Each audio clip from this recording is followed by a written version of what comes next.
que no traigo Biblia, ¿eh? Hay una cosa especial, como hemos estado diciendo, pero vamos a ir un poquito más adelante. Antes quisiera decir algunas cositas. Se ha dicho, Pablo estaba anunciando el evento especial que se hizo con los niños, despedida del curso. Siempre se hace algo divertido, etcétera, etcétera, pero durante el verano los niños siguen siendo atendidos. Por lo tanto, los papás que sepan que pueden venir el domingo con sus niños porque van a ser atendidos. En la parte de abajo, en Guambalán, estarán hasta 3 años y de 3 años en adelante estarán arriba con sus voluntarios como siempre y con su currículum, con su material, con sus contenidos, como siempre se ha hecho. ¿De acuerdo? Hemos cantado una canción que dice que en Jesús hay descanso y ciertamente ayer se habló del descanso, la importancia del descanso. Dios descansó y también quiere que nosotros descansemos. Y esta canción nos recuerda que podemos descansar en la persona de Jesús. Muy bien, también estos días, pues son días también de mucho ajetreo, de mucho trabajo, y entonces yo estaba pidiendo a todos los coordinadores de anfitriones de grupos pequeños que nos mandaran una foto. Animábamos a hacer algo divertido, algo diferente, algo especial. Eso forma también parte de la filosofía de los grupos pequeños, ¿no? Tener algo divertido, donde pasar tiempo juntos también. Y entonces algunos me han mandado algunas fotos que queremos enseñaros. Otros todavía no lo han mandado, pero están en los grupos, ¿de acuerdo? Por lo tanto, vamos a ver una que sí tenemos, que es de las mujeres que se reúnen todos los miércoles y hicieron algo especial en un restaurante. ¿De acuerdo? Así que esto que vamos a enseñar también durante el tiempo de descanso puede ser una manera de pensar en el siguiente paso que podemos dar en nuestro compromiso con el Señor. Si no estás en un grupo pequeño, pues el siguiente paso podría ser incluirte en estos grupos que veis que son divertidos, ¿no? ¿De acuerdo? Así que ese es el de mujeres, de discipulado. De los miércoles vamos a ver el del martes que tenemos aquí y lo mismo, la comida que no falte, ¿de acuerdo? Así que el martes también tenemos un grupo pequeño que se hace aquí, en el local de la iglesia, y hay otro grupo que está funcionando todas las semanas también. Esos 3 grupos funcionan todos los días, todas las semanas, ¿de acuerdo? Y este es el grupo de oración que está enfocado exclusivamente para estar orando por las necesidades de la iglesia y también por las necesidades que vosotros hacéis llegar a este grupo. Además, ellos nos piden que por favor hagamos llegarles los motivos de oración. En la entrada hay una cajita, podéis poner una notita y ellos se encargan de estar orando y están viendo respuestas porque llevan un control de las peticiones y de las respuestas. ¿De acuerdo? Muy bien, ahora vamos a la sorpresa. Muy bien, durante varias semanas hemos estado tocando un libro muy interesante que está perdido en el Antiguo Testamento, el libro de Ruth, y fundamentalmente en el libro pues aparecen 4 personajes, ¿no? Aparece Noemí, aparece su nuera Orfa, aparece su nuera Ruth, que eran viudas que se quedan sin marido, y finalmente aparece Booz. Bien, pues hoy tenemos el privilegio, porque les hemos invitado a que vengan aquí y estén con nosotros y puedan contarnos cosas que nosotros, pues a lo mejor no hemos podido ver, pero que forman parte también de su experiencia y de su realidad, de su relación con Dios y también en las circunstancias que les tocó vivir. Así que vamos a tener una palabra de oración y vamos a tener con nosotros primero a Noemí, ¿de acuerdo? Vamos a orar. Señor, gracias por todo lo que hemos aprendido a lo largo de esta serie. Gracias por tu palabra. Señor, gracias también por los dones que tú repartes en tu iglesia, Señor, y que podemos disfrutarlos también de muchas formas y maneras, también en esta mañana a través de la exposición de tu palabra. Señor, que tú estés con cada persona que va a compartir con nosotros lo que puede transmitir de cada personaje, de cada realidad que hemos visto a lo largo de este libro.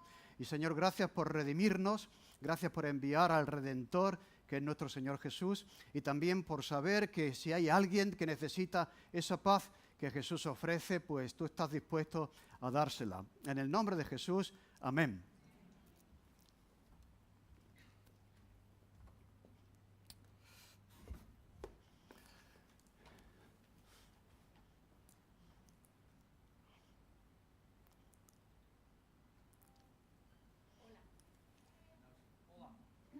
Hola. Mira, sí, ahora sí. Me llamo Noemí y me gustaría contaros lo que yo aprendí personalmente a través de mi historia personal, ¿vale? Así que el primer punto que aprendí fue que el sufrimiento no significa la ausencia de Dios. Por eso te cuento lo que aprendí, porque en el momento en el que yo estaba sufriendo, yo no podía ver esto. Sí lo vi después. En ese silencio o ausencia de Dios, Dios estaba obrando y haciendo sus cosas, porque yo en ese momento no podía escuchar la voz de Dios. Estaba solamente pensando en mi sufrimiento y dolor. Os cuento.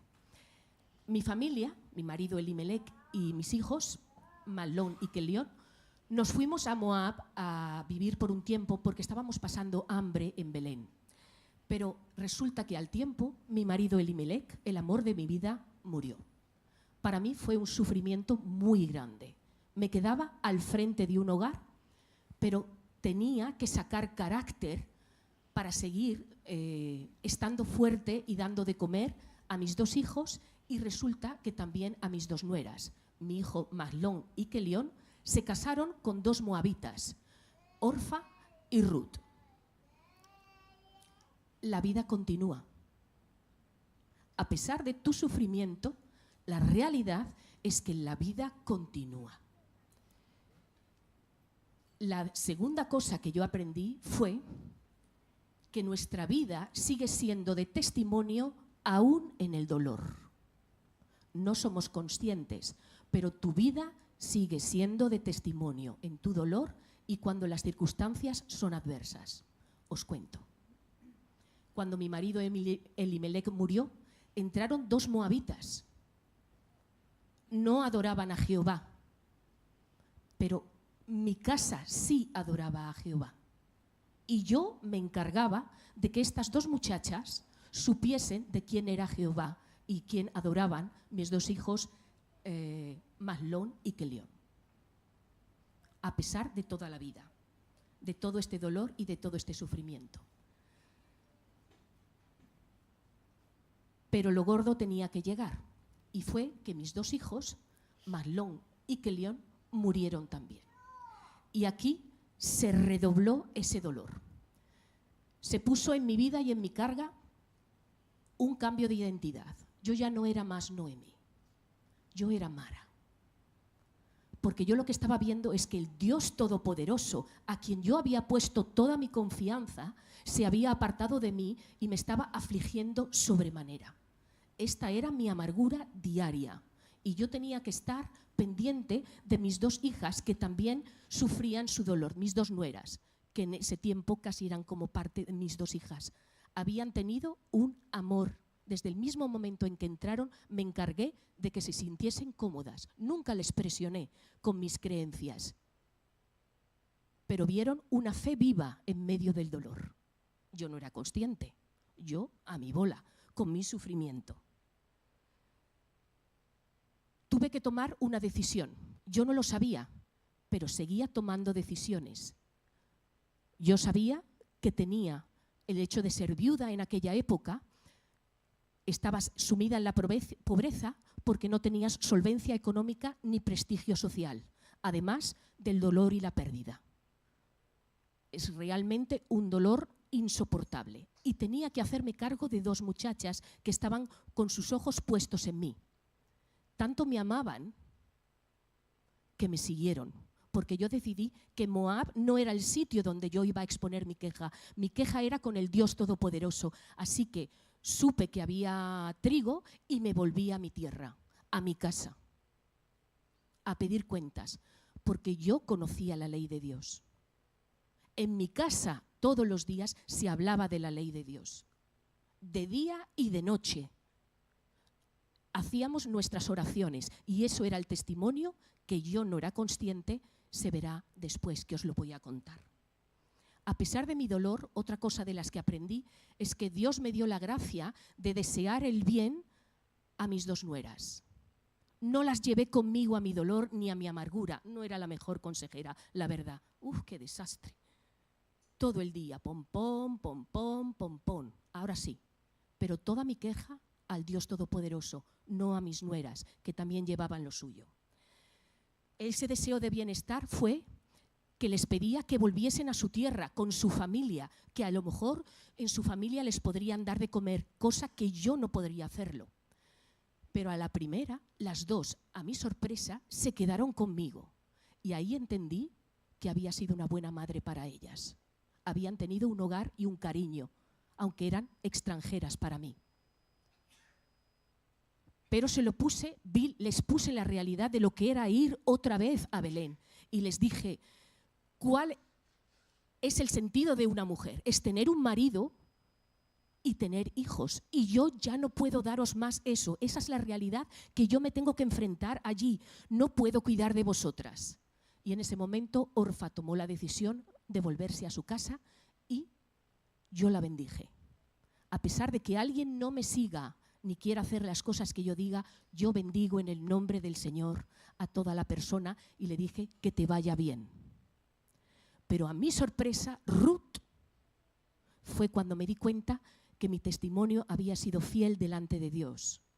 Porque ella me dijo, tu pueblo será mi pueblo y tu Dios será mi Dios.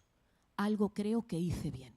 Así que me cayó de la boca, no dije nada más y dije para mis adentros, qué alegría tener a Ruth en este viaje, qué buena compañera, pero se lo va a llevar todo enterito, la una y la otra, vaya dos, camino allí de Belén, con mi amargura.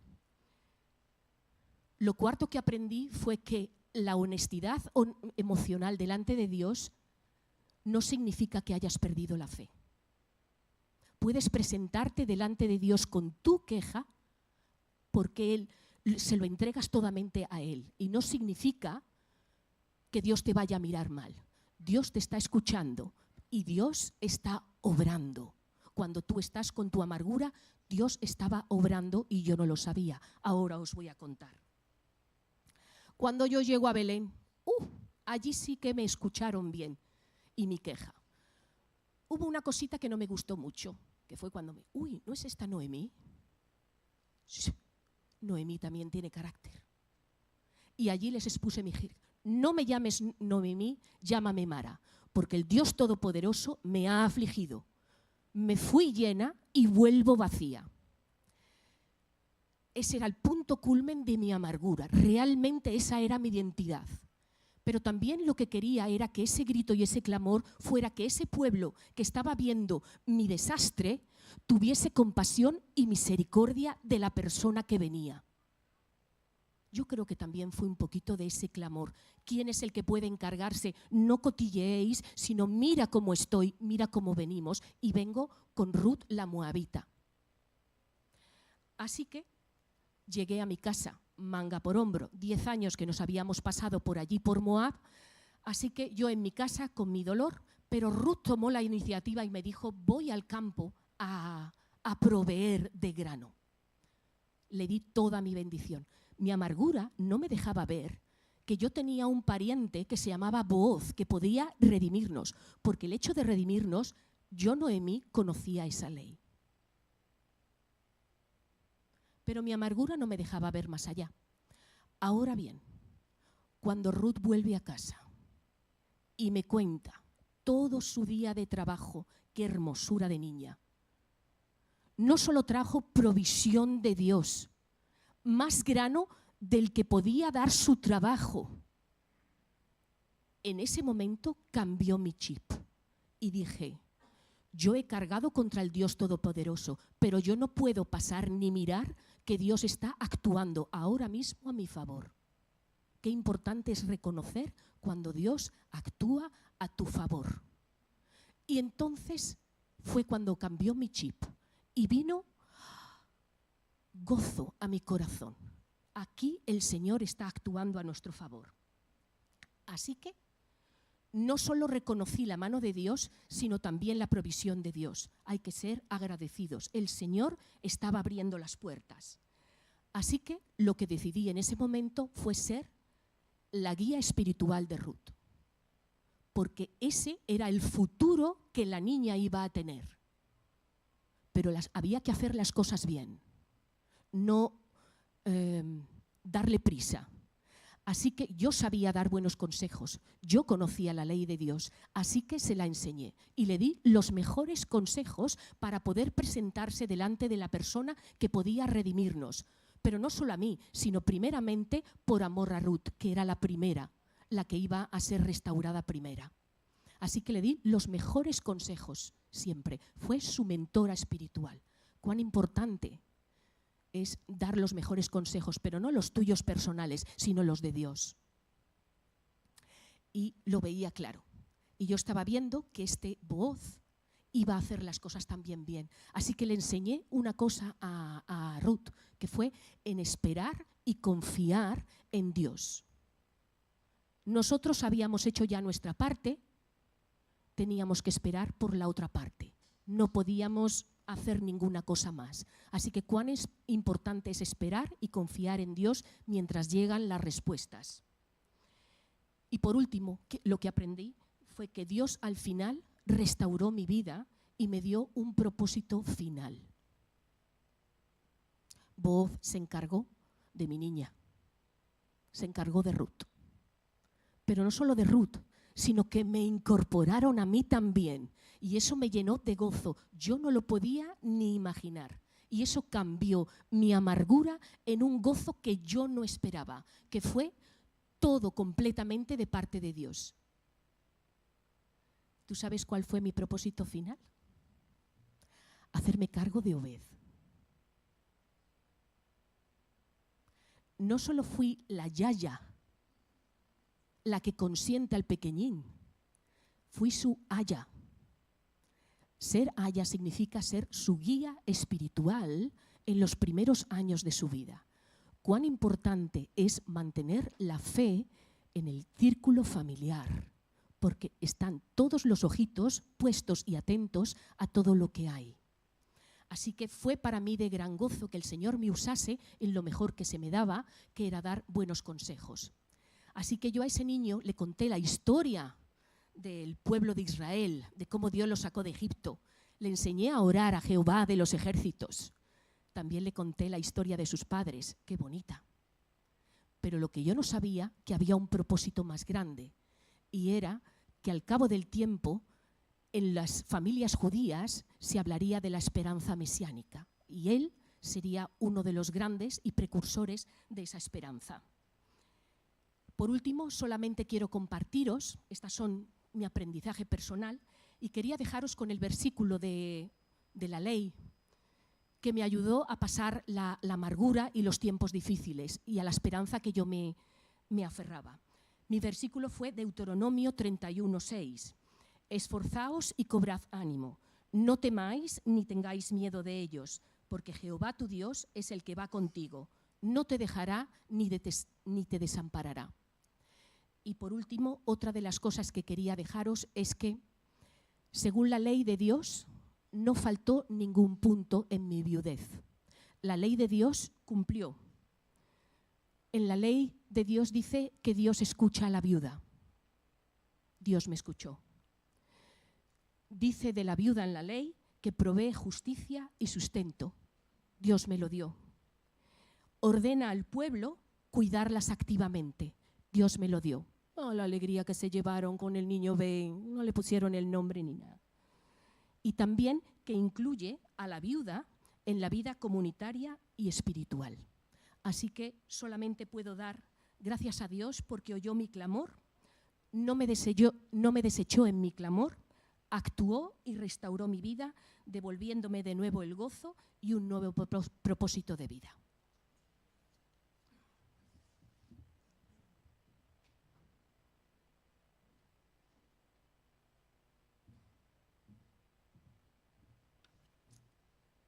Hola, yo represento a Orfa. Soy la nuera de Noemí. Estuve casada con uno de sus hijos, Kelión, y enviudamos Noemí, enviudó Ruth, y Orfa también besó a Noemí. Ese beso fue también emocional. A partir de aquí no se habla más de Orfa en el libro de Ruth. No se habla más, pero podemos tener una lesión, podemos sacar una lesión de la actitud que tuvo Orfa. ¿Quién en la vida no ha tenido que tomar decisiones difíciles? También tenemos que aprender de aquí que cuando Orfa besó a su suegra de manera emocional, pues hay también personas que escuchan el Evangelio, toman la palabra de Dios, pero no la hacen fuerte en sus corazones, no dejan aquello que el Señor quiere pedirles. Entonces se pierden la gran bendición que Cristo nos puede dar, que es la salvación y la vida eterna. Un ejemplo de eso también se encuentra en el joven rico. Señor, ¿qué he de hacer para ser salvo? Cumplo con las leyes, cumplo los mandamientos, pero Jesús le pide: vende tu riqueza y dáselo a los pobres. Él no supo deshacerse de eso, por lo cual tristemente se volvió y no quedó con Jesús. Orfa simboliza el poder de las elecciones y las decisiones ante la adversidad y la diferencia entre un compromiso superficial y uno profundo. Al regresar a Moab, Orfa representa a quienes, ante la dificultad, eligen lo conocido y lo seguro, aunque eso implique alejarse de oportunidades espirituales o de crecimiento. La historia de Orfa nos enseña que decisiones, incluso cuando parecen razonables o comprensibles, pueden tener consecuencias profundas y duraderas. Orfa eligió regresar a lo conocido, por duda o inseguridad, a un futuro desconocido. La historia de Orfa nos invita también a la comprensión. No siempre es fácil juzgar las decisiones de los demás, pues cada persona enfrenta sus miedos, sus propias luchas y temores. Nos recuerda que la vida está llena de encrucijadas y que aunque la fe y el compromiso pueden ser difíciles, las elecciones valientes pueden abrir nuevas puertas y oportunidades y bendiciones. También enseña empatía, recordando que todos enfrentamos luchas internas y que no siempre es fácil perseverar cuando la vida se complica, prueba. Cuando Orfa decide despedirse de Noemí y regresar a Moab, lo hace con dolor y lágrimas. Eso lo vemos en Ruth, en 1:14. Su despedida no es fría ni indiferente, muestra afecto y lucha interna. Sin embargo, elige el camino más seguro, el de su cultura y sus raíces, en vez de arriesgarse a lo desconocido junto a Noemí y al Dios de Israel. ¿Cómo podemos entonces nosotros fortalecer nuestro compromiso con Dios a partir de lo que estamos viendo? Pues en primer lugar, reconociendo la lucha interna. Orfa nos recuerda que todos enfrentamos momentos de duda y miedos cuando la vida nos desafía. Reconocer esa lucha es el primer paso para fortalecer nuestro compromiso. No se trata de negar la dificultad, sino de afrontarla con honestidad. En segundo lugar, elegir con conciencia. Su historia nos anima a tomar decisiones conscientes en nuestra vida espiritual. Cuando enfrentamos pruebas podemos preguntarnos: ¿voy a volver atrás por comodidad? ¿O me atreveré a avanzar con fe aunque no vea el camino claro? En tercer lugar, valorar el compromiso profundo. El contraste entre un compromiso superficial y uno profundo, representado por Orfa y Ruth, muestra que el compromiso con Dios no siempre es el camino fácil, pero sí el más transformador. Recordar la decisión de Orfa puede inspirarnos a elegir, a permanecer fiel, aunque eso sea difícil. Y en cuarto lugar, aprender de las despedidas. Las despedidas y renuncias forman parte del crecimiento espiritual. A veces, decir adiós a lo seguro es necesario para abrirnos a lo que Dios nos tiene preparado. Orfa nos invita a reflexionar sobre lo que debemos dejar atrás para seguir avanzando en nuestra relación con Dios. Pues esperamos que Dios nos ayude a tomar las decisiones más exactas, más correctas para nuestra vida, y vemos el peso y la importancia que tiene el tomar decisiones correctas. Así que esperamos que con la ayuda de Dios pues podamos tomar esas decisiones que son tan importantes para nosotros.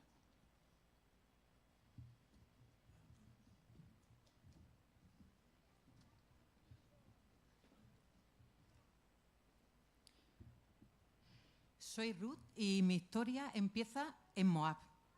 Moab era una tierra que estaba a unos 120 kilómetros aproximadamente cerca de Israel. Era una ciudad con una cultura, con una religión y con unos dioses completamente diferentes a los que profesaba Israel. Me casé joven, me casé con Maglón, hijo de Elimelec y de Noemí, y hermano de Kelión. Era un joven israelita de la tribu de Judá.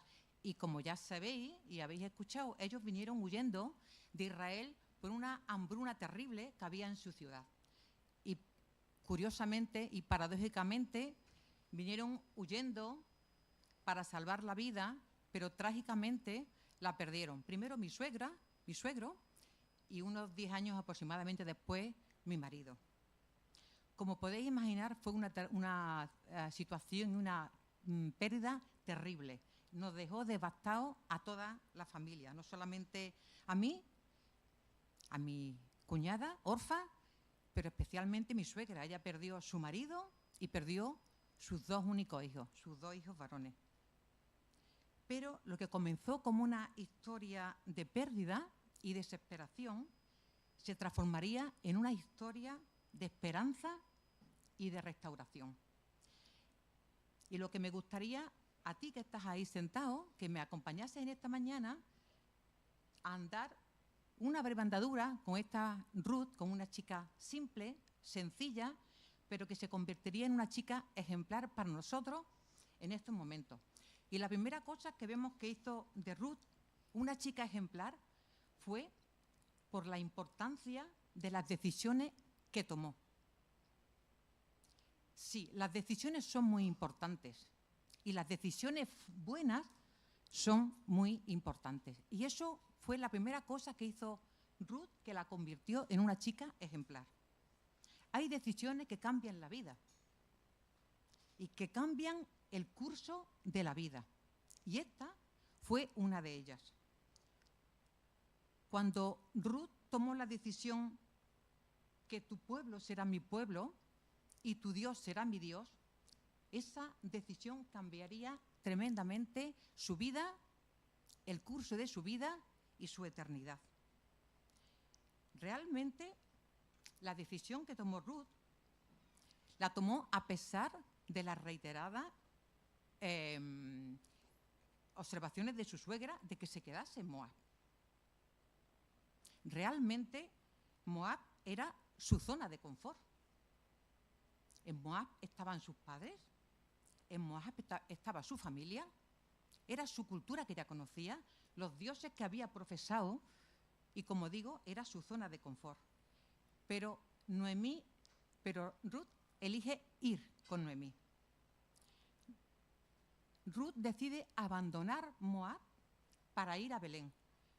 Ruth decide abandonar su fe, los dioses que había profesado, para creer en el Dios de Israel, en el Dios verdadero, y ampararse bajo la sombra del Dios de Israel.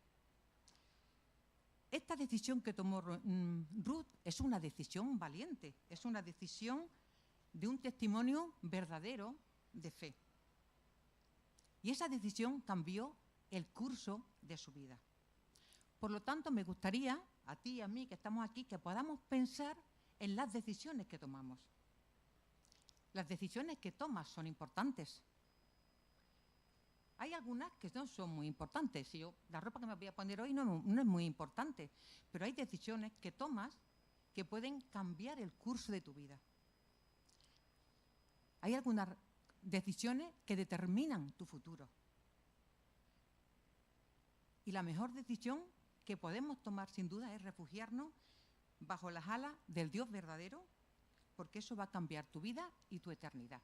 La segunda cosa que Ruth hizo ejemplar fue su lealtad. Ruth manifestó una lealtad ejemplar con su suegra, con Noemí. Realmente no tenía ninguna obligación con ella. La obligación la tenía con su marido, y su marido había muerto. Podía quedarse en Moab, podía volver a casarse, estar con su familia y vivir acomodadamente en la situación que ya le conocía, que ya le era familiar.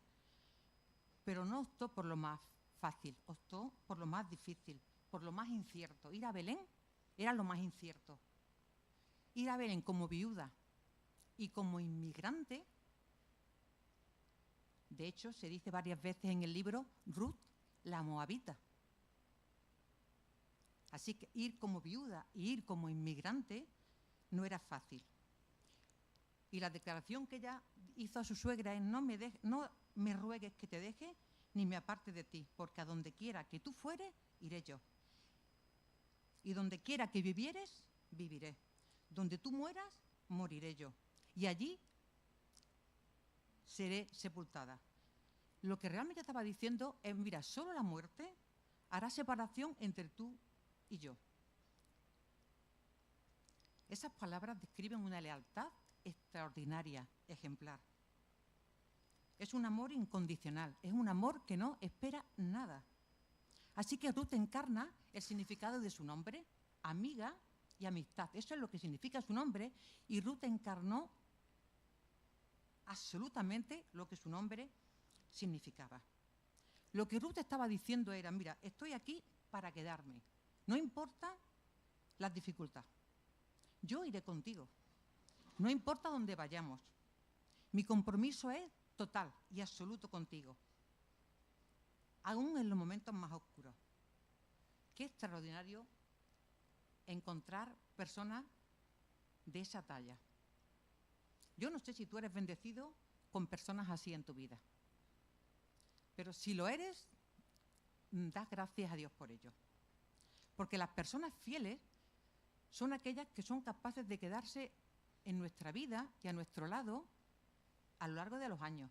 La fidelidad y la lealtad no se puede medir en corto, se mide en largo, porque es necesario que haya tiempo para que ese tiempo verifique quiénes son realmente leales a ti. Así que a ti que estás sentada aquí conmigo, me gustaría que pensaras en eso. Piensa si tienes personas leales en tu vida. Si es así, da gracias a Dios y da gracias también a ellos. En tiempos difíciles, amigos así marcan la diferencia y la hacen absolutamente diferente. Y también aprende tú a ser un hombre y una mujer leal así. Es fácil querer que los otros sean amigos así, pero que tú seas una persona leal, que se queda, que dice: he venido para quedarme. No importa lo que pase, no importan los momentos oscuros que tengamos que vivir, estoy aquí para quedarme. Otra cosa que hace de Ruth una chica ejemplar es que confió en la providencia divina. ¿Qué quiero decir con esto? Es curioso que cuando ellos llegaron a Belén, dice el libro que era el tiempo de la cosecha. Curiosamente, la cosecha de la cebada y del trigo, es decir, que había dos cosechas, había tiempo. Y también dice que curiosamente espigó en el campo de Booz.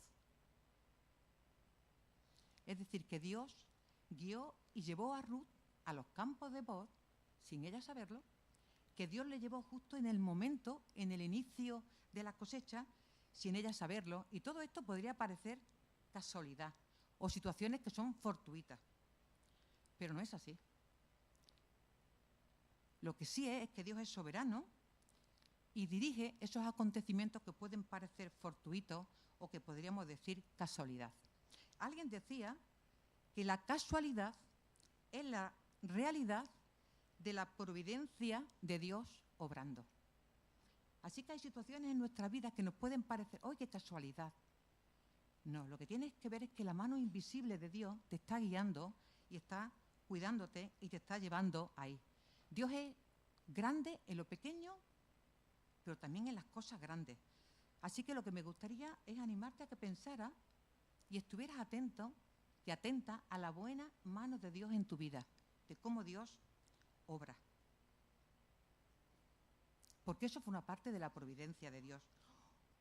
O como diría Salomón en Proverbios, en Eclesiastés, hablando acerca de cómo Dios obra, y dice: como tú no sabes cuál es el camino del viento o cómo crecen los huesos en el vientre de una mujer encinta, así ignoras la obra de Dios, la buena mano de Dios, el cual hace todas las cosas. Y en último lugar, hay algo extraordinario que podemos aprender también de Ruth, es a mirar más allá. No mirar aquí solamente, no mirar a nuestro ombligo, no mirar a nosotros mismos, mirar más allá, mirar el plano general, mirar una panorámica general. Lo que comenzó con una historia de pérdida y desesperación se transformaría en una historia de esperanza y de restauración. Dios tenía un plan mayor para Ruth, que iba mucho más allá de ella misma y ni siquiera de lo que ella podía imaginar. Ruth no sabía la importancia de ese bebé que iba a tener junto a su marido Booz. Ruth no sabía tampoco la importancia de su propio linaje. Ruth tampoco sabía que muchísimos años después habría un libro en la palabra de Dios con su nombre. Había muchas cosas que Ruth no sabía. Pero es igual que nosotros. No tenemos que entender siempre todo lo que está sucediendo en nuestra vida para decidir confiar en Dios y saber que todo está obrando para un bien mayor para nosotros, pero también para la gloria de Dios. Nosotros no somos el centro. Y perdonadme, creo que vivimos en un mundo en el que pensamos que somos el centro de nuestra historia, del universo y de toda la historia. Y eso no es verdad. Tú eres una pequeña parte y yo somos una pequeña parte de lo que Dios está haciendo. Pero no somos el centro del universo. No todo gira alrededor de nosotros. Así que la historia de Ruth no termina en Belén. No termina en Belén con la abuela abrazando al nieto y curándolo. Se levanta mucho más allá de eso. Ese niño apunta a un plan mayor que sería el rey de Israel, David, el mayor rey que jamás se haya levantado en Israel.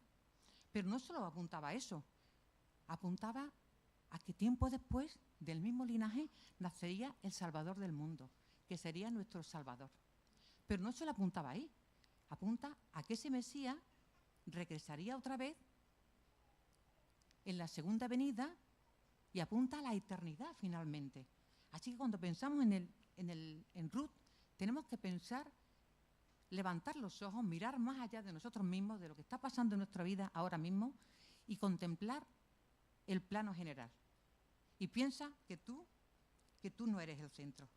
Tú y yo somos solamente una parte de un plan mayor, del Dios verdadero, del Dios del universo, del Dios de la historia, que no somos el centro.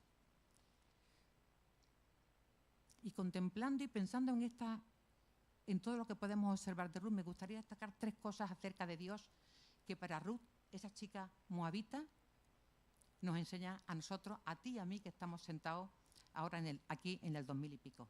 Lo primero es que Dios es soberano. Que Dios es soberano, que Dios reina, que está en control absolutamente de todo. Lo ves en las cosas grandes de la historia, pero también en las cosas pequeñas de la historia. Él guía la historia del mundo, la tuya y la mía. Así que podemos estar seguros y tranquilos en ese Dios. Segundo lugar es que Dios no abandona jamás a su pueblo. A pesar de las dificultades, de las situaciones por las que tengamos que atravesar, Dios no te va a abandonar. Dios no nos va a abandonar. Dios no me va a dejar. Jesús diría, nunca te dejaré ni te desampararé. Y el David diría después de Obed, muchos años después, que el que nos guarda a nosotros no se duerme. Dice el Salmo 25, no se dormirá el que te guarda. He aquí, no se adormecerá el que guarda a Israel. Él es tu sombra a tu mano derecha. Por lo tanto, Dios nos guarda y nos cuida. Y en último lugar, es que Dios es la fortaleza para persistir en tiempos de dificultad. Dios es nuestra fortaleza para persistir en los tiempos de dificultad. Aunque no siempre podamos ver el final del camino, ¿verdad? Aunque no siempre podamos ver el final del camino, sí que hay algo que podemos hacer, y es que podemos decidir confiar en que Dios está obrando para nuestro bien y que Dios puede transformar ese dolor o ese temor o esa pérdida en algo extraordinario. Así que, como diría David, el Señor es nuestro refugio para el tiempo de angustia. Que Dios es nuestro amparo y nuestra fortaleza, nuestra ayuda segura en tiempos de angustia. Que Dios es el que me ayuda, es el Señor está con los que sostienen mi vida.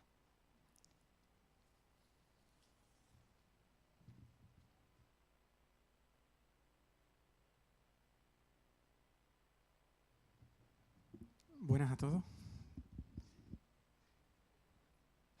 Permitidme que coja un poquito de aire. Llegué esta mañana a Santa Justa y aquí en Sevilla hay montado un follón tremendo, ¿eh? Yo no me esperaba que esto estuviera así. Hay como vehículos blindados, policía por todos lados. Madre mía. Pero bueno, vengo un poco cansado porque vengo de lejos. Pero me alegro mucho de estar aquí con vosotros. La verdad es que vuestras caras reflejan algo muy especial y yo creo que cuando tenemos al Señor en el corazón, eso se percibe. Y como que hay una conexión diferente. En fin, a pesar del agotamiento, yo me muero de ganas por contaros un poquito sobre mí. Y creo que merece la pena. Así que mi nombre es Voz. Hoy en día muchos ponen nombres como suenan, ¿no? Hay gente que pues, a su hijo le llama Yeray, Iker, en fin, hay muchos nombres que suenan bonitos, pero en mi contexto y de donde yo vengo, el nombre se ponía como una parte ya de la identidad de la persona. El nombre ya definía en parte quién era y marcaba pues lo que decía, ¿no? Tu identidad y tu personalidad. Así que mi nombre en hebreo guarda relación con fortaleza, estabilidad y soporte. Así que ya eso da un poco de cuál es mi carácter, ¿no? Fortaleza, estabilidad y soporte. En cierto modo, eso ha marcado mi vida y, como he dicho, es una parte de mi identidad. Vivo en Belén, así que vengo de lejos, como os he dicho, que está en la región de Judá. Y aunque no me gusta decir mi edad exacta, por lo que sea, digamos que soy un hombre en la mitad de su vida. Soy ya un poco pureta, pero estamos ahí, en la mitad de la vida. Si preguntáis por mí, muchos os dirán, ese es Voz, el terrateniente, el de las buenas cosechas, el influyente, el que tiene dinero. El cortijero. Y sí, gracias a Dios no me falta de nada. Tengo tierras, tengo trabajadores, tengo cosechas abundantes, la despensa llena. Me gusta un pan recién hecho, me gusta una cena con los amigos tomando un buen vino y me gusta un buen almuerzo, disfrutando con la familia. Y sí, gracias al Señor no me falta de nada, pero no siempre fue así. También sé lo que es la escasez. He vivido tiempos de hambre. En Belén hemos vivido tiempos de sequía y de desesperanza. He visto vecinos llorar. He visto vecinos que se han ido de sus tierras. Recuerdo especialmente a mi pariente Elimelech, que se fue con su esposa Noemí y se fue con sus hijos. Y no todos regresaron. Que el Señor tenga misericordia. Yo decidí quedarme. Sembré con esperanza, oré con lágrimas.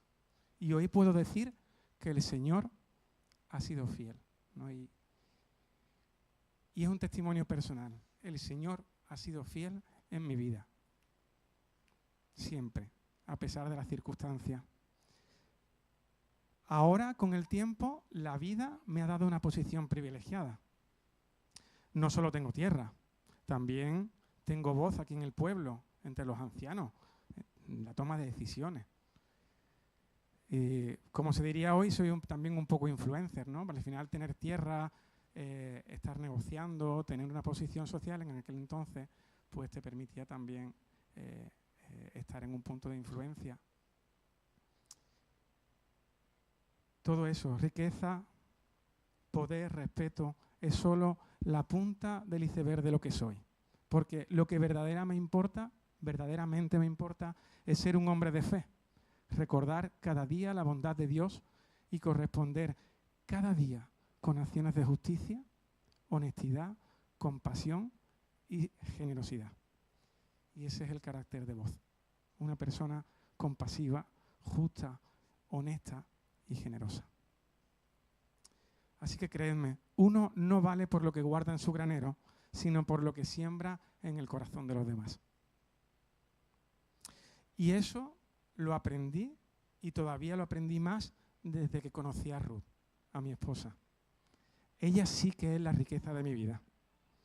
Cuánto la amo. Y qué bueno fue otra vez el Señor conmigo una vez más. Así que nada, me siento un poco como el abuelo Cebolleta contando historias, pero ¿os importa que os cuente cómo la conocí? ¿Os parece? Fue en abril. Y lo recuerdo muy bien porque fue el principio de las primeras cosechas. La cebada había comenzado. Sabéis que los primeros cultivos en madurar tras el invierno era la cebada y luego el trigo. Y eso duraba hasta finales de junio. Así que un día fui al campo a ver a mis obreros. Me gusta bendecirlos, me gusta tratarlos de buena manera, ¿no? Y aquel día fui al campo y, como suelo hacer, saludé. Y vi un poco cómo iba en la primera siega. Además de ello, siempre hay personas que están recogiendo por detrás de mis trabajadores.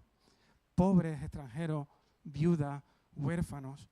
Y esta es una práctica social que hay en nuestras leyes. Dejar espigas para los que más lo necesitan. Y así obedecemos y le ayudamos. Y como decía, eso también es parte de mi carácter, la obediencia. Porque yo me puedo quedar las espigas, pero obedezco a Dios. Porque sé que es parte de la justicia social. Y allí la vi. Ella estaba lejos. Vi una joven que no conocía. Tú sabes que Belén es pequeñito.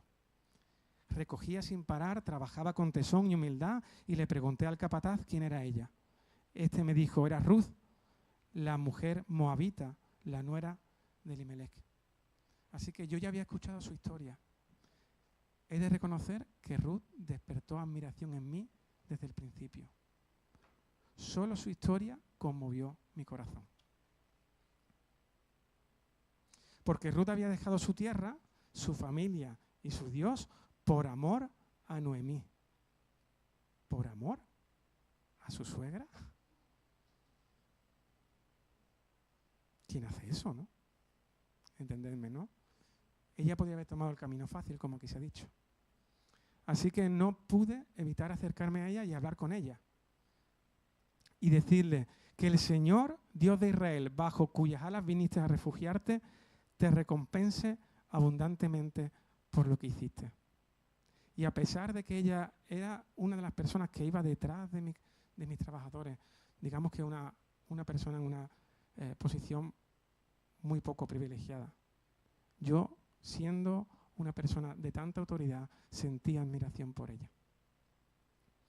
¿Cómo no iba a cuidar de ella y tener compasión tal como ella tuvo compasión con Noemí? ¿Acaso no era lo justo? Y como ya decía antes, procuro ser justo. Así que le ofrecí que se quedara con nosotros el resto de la siega, que estuviera segura. Le di un trato privilegiado, hablé con mis trabajadores para que le trataran con respeto. Comía con nosotros. Si tenía sed, le dábamos agua. Como dicen los niños, ella era un poco cascarón de huevo. Le di un poco un trato más privilegiado, pero es que se lo merecía. Si vierais lo agradecida que estaba, pero en realidad el agradecido era yo, porque su lealtad y su sacrificio cuidó de mi familia. Ruth tenía un corazón muy especial y me dejó impresionado. A partir de ese día, la veía cada día en los campos.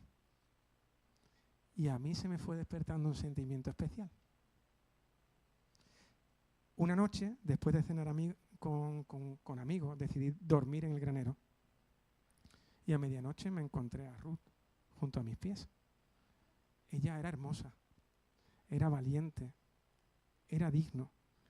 Y en un acto lleno de esperanza me pidió que la redimiera. Yo me quedé en blanco. Ruth era más joven que yo. Yo era un pureta, ya lo he dicho. Y la verdad es que podría haber buscado otro hombre rico, pero más joven. Pero ella eligió seguir nuestra costumbre, nuestra ley. Cuando le dijo a Noemí, tu Dios será mi Dios, Ruth lo cumplió con creces. Y eso me apasionó aún más de ella. ¡Cuánta lealtad! Ya no solo dejó su tierra para seguir a Noemí, sino que siguió cumpliendo con lealtad cada paso de la ley. Ahora apelaba al pariente redentor, al Goel, para redimir las tierras de su esposo y también honrar su memoria. Así que Ruth me conmovió. Y decidí luchar por ella. Decidí luchar por ella y redimirla. Pero esta historia no era tan fácil. ¿Por qué? Porque ella no sabía que había otro pariente redentor más cercano y que tenía prioridad. Así que si él no renunciaba, pues esto era un chasco.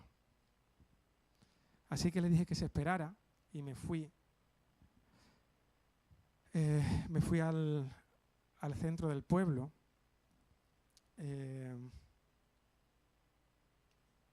Al amanecer fui a las puertas de la ciudad, allí donde se reúnen los ancianos, y cuando vi pasar a ese pariente, le llamé y le dije, siéntate aquí conmigo, que te voy a contar dos cositas.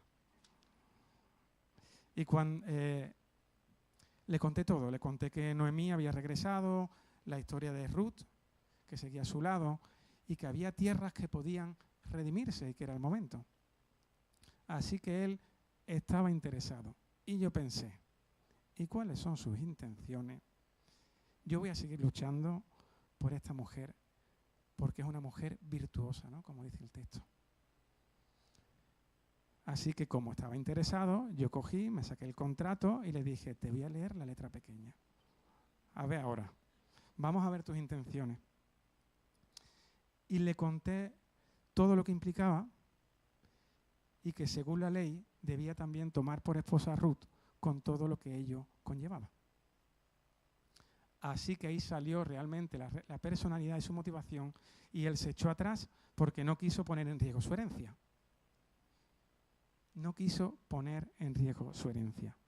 Y ante todo, me cedió su derecho. Mi corazón latía sin parar, de gozo, de alegría. Las lágrimas se me saltaban. Y yo no dudé. Tal como le prometí a Ruth, exclamé, yo redimo tu tierra. Tomaré a Ruth por esposa, para que el nombre del difunto no se borre de entre sus hermanos, ni de la puerta, ni de su ciudad. Y así fue. Ruth se convirtió en mi esposa y el Señor nos bendijo con un hijo, Obed. Y Obed fue padre de Isaí, e Isaí padre de David, el rey de Israel, y de su linaje vendría el Mesías Salvador.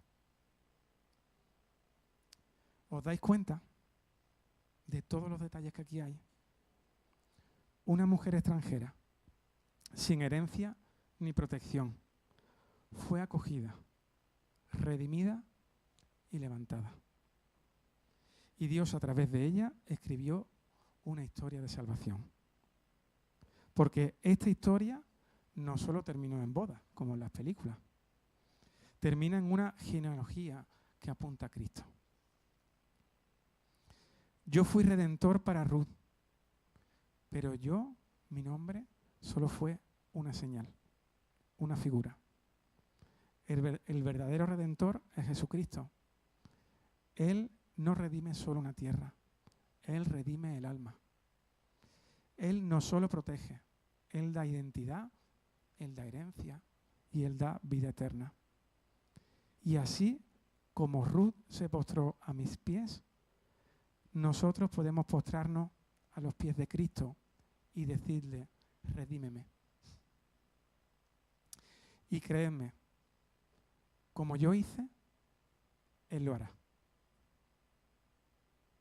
Así que terminamos orando.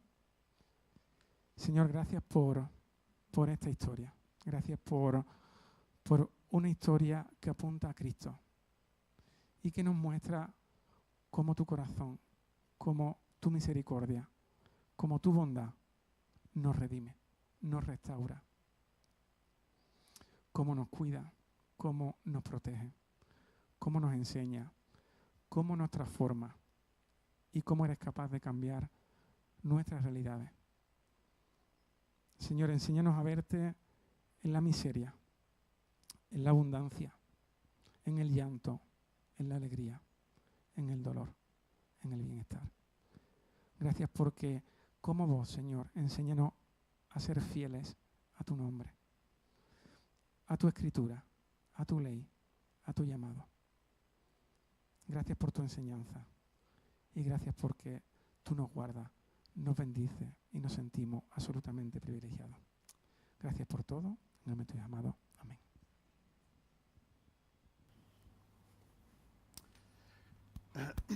Muy bien, pues muchísimas gracias porque yo creo que cada uno de vosotros nos habéis transmitido ciertamente, estábamos allí, ¿a que sí? Estamos en Belén y hemos podido ver todo lo que habéis aprendido de esta preciosa historia, una historia de redención que apunta al Redentor que es Jesús, como se nos ha recordado. Y vino, y llegó, pero murió en una cruz y aquello fue un motivo de desesperanza, de desánimo, de decepción. Como el Redentor se deja clavar en una cruz, pero resucitó. Y nos dice el evangelista que dos de ellos iban por un camino completamente desanimados y decepcionados cerca de una aldea que se llamaba Emaús, que estaba a 60 estadios de Jerusalén. E iban hablando entre sí de todas aquellas cosas que habían acontecido y sucedió que mientras hablaban y discutían entre sí, Jesús mismo se acercó y caminaba con ellos. Mas los ojos de ellos estaban velados para que no le reconociesen. Y él les dijo, ¿qué plásticas son estas que tenéis entre vosotros mientras camináis? ¿Y por qué estáis tristes? Respondiendo uno de ellos, que se llamaba Cleofás, le dijo, ¿eres tú el único forastero en Jerusalén que no has sabido que las cosas que en ella han acontecido en estos días? Entonces él les dijo, ¿qué cosas son esas? Y ellos le dijeron, Jesús Nazareno, varón profeta, poderoso en obra y en palabra delante de Dios y de todo el pueblo.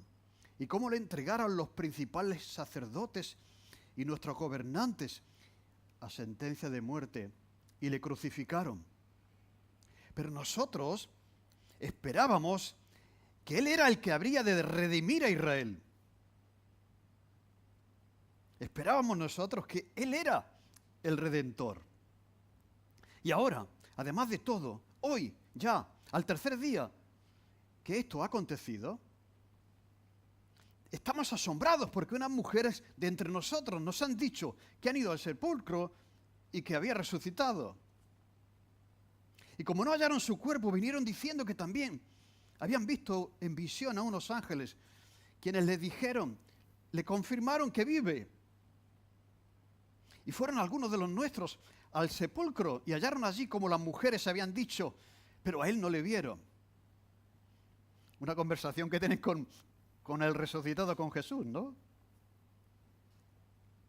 Entonces él les dijo, oh insensatos y tardos de corazón para creer todo lo que los profetas han dicho. ¿No era necesario que el Cristo padeciera estas cosas y que entrara en su gloria? Y comenzando desde Moisés y siguiendo por todos los profetas y por el libro de Ruth, les declaraba en todas las escrituras lo que de él decía. Él era el Redentor, que había llegado y había resucitado. La resurrección le generaba, como es lógico, ciertas dudas. ¿Cómo es posible eso? Pero él lo demostró, se lo demostró. Necesitábamos un Redentor. Mira, hemos hablado, el tema central de este libro es la redención. Es una historia de amor y redención. De Boz por Ruth, pero de Dios por Boz y por Ruth, y por Noemí, y por todos los demás. Una historia de amor y redención de Dios para nosotros. ¿Qué es la redención? No es superación personal. O sea, si tú puedes hacer algo por ti mismo, eso es superación personal, no es redención. Y hay personas que piensan que pueden ayudarse a sí mismas y en un sentido pueden hacerlo. Pero eso es superación, eso no es redención. Redención es cuando tú estás en el fondo de un pozo del que no puedes salir y necesitas que alguien te eche la cuerda y te saque de ahí. ¿Vale? Eso es redención. Cuando estás en una situación que no puedes por ti mismo salir de donde estás. Y eso es lo que viene Jesús a hacer, a sacarnos de un sitio donde nosotros solos no podemos salir. Y para eso tuvo que morir. El Redentor tuvo que pagar un precio para sacarnos del pozo, porque nosotros no podíamos salir. ¿De acuerdo?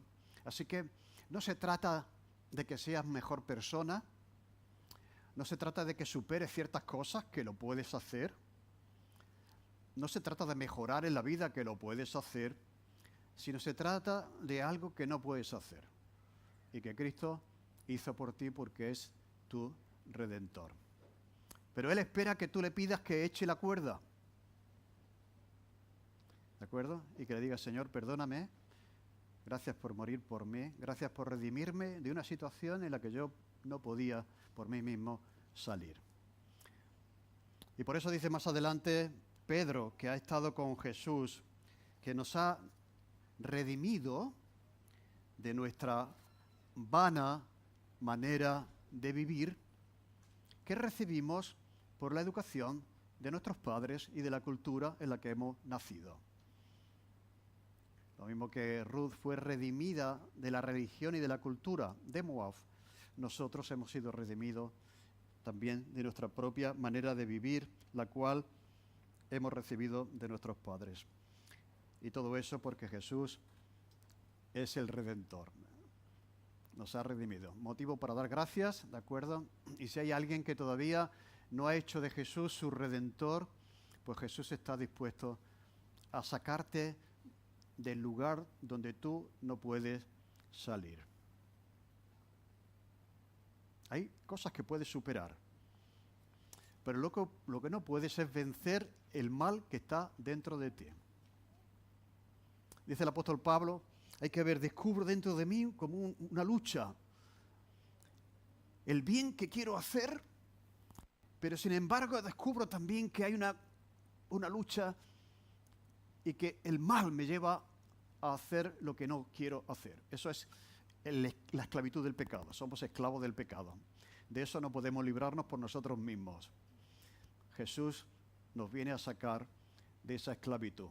Por lo tanto, Él es nuestro suficiente Redentor. Un momento para la oración. Vamos a coger el pan y el vino. Jesús nos dejó este mandamiento a los discípulos de a lo largo del tiempo hasta que Él volviese, nuestra esperanza de que va a regresar y va a completar la obra de redención plenamente, la perfección de su obra en nosotros, y esa es la esperanza que tenemos. Vamos a tomar el pan y el vino y recordamos lo que Jesús vino a hacer por cada uno de nosotros. ¿Quieres orar? Sí, ya te veo con el micro, ¿eh? Te veo lanzado, muy bien. Lo haré, pues tú da gracias al Señor.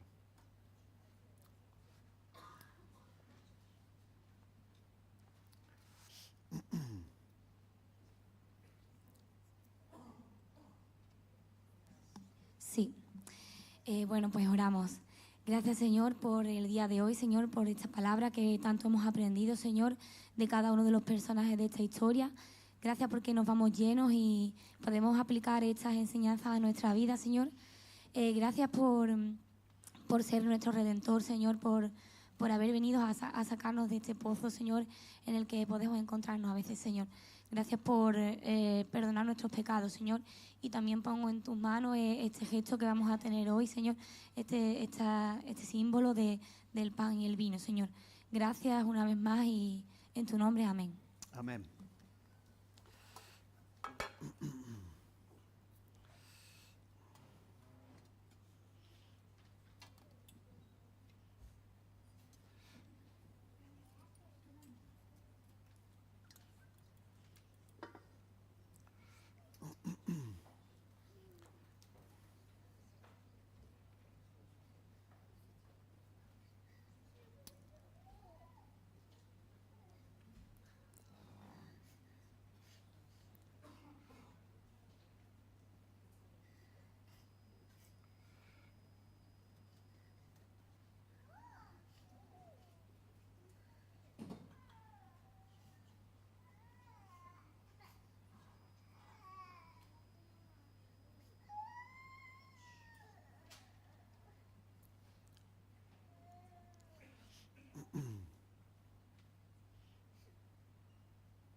Muy bien. Todo el mundo tiene ya pan y vino, ¿no? Muy bien. Es un privilegio inmenso el que tenemos al poder participar de este pan y vino. Realmente es pan y es vino, no hay un cambio de sustancia ni nada, pero es un símbolo que Jesús nos dejó para que recordemos que Él es nuestro Redentor, que nos ama, que ha venido a este mundo, que se ha fijado en nosotros y que nos ha sacado de la situación en la que estábamos. Y que no termina ahí la historia, porque la historia sigue cuando Él regrese de nuevo y complete su plan de redención para nosotros y también para el mundo entero.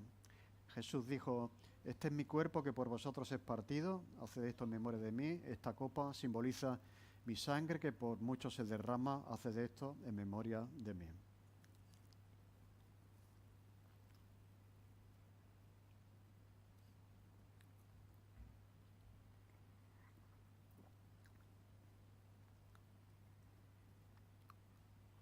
Así pues, todas las veces que comierais este pan y bebierais esta copa, la muerte del Señor anunciáis hasta que Él venga. Y eso es lo que tenemos que seguir haciendo.